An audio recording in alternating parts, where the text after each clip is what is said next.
আমার কুকুরের ভয়ে ওই যে কুকুরটা আসতে পারতেছে না, একটা গাছের নিচে উকি দিয়ে আমার কুকুরটাকে ওই কুকুরটা দেখতেছে।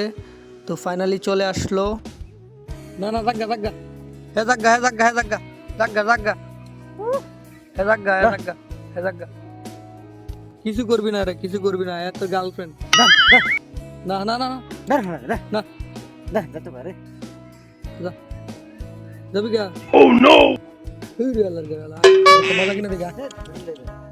কুকুরটাকে নিয়ে বাড়ির এদিকে রওনা দিলাম। তো রওনা দেওয়ার মধ্যে ওরে নিয়ে কিছু দেখি খাওয়াইতে পারি কিনা। সামনে যাই, বাড়ির এদিকে আইসা দেখি আমার চাচাতো ভাই ভাত খাইতেছে। তো ওরে বললাম অল্প কিছু ভাত দেওয়ার জন্য। হ্যাঁ, ওই ভাত দিল, কিন্তু একটা কথা কি, আপনার পাশে যে কুকুরগুলো আছে সেগুলারে খাওয়াইবেন, কারণ কুকুর আপনার কথায় উঠবে আর বসবে। মানুষকে যতই ভালোবাসেন না কেন, তারা আপনাকে মনে রাখবে না। একটা কুকুর সারা জীবন আপনাকে মনে রাখবে, আপনার কথা মেনে চলবে। তো আশা করি ভিডিওটা ভালো লাগছে। ভালো লাগলে অবশ্যই একটা লাইক এবং কমেন্ট করবেন।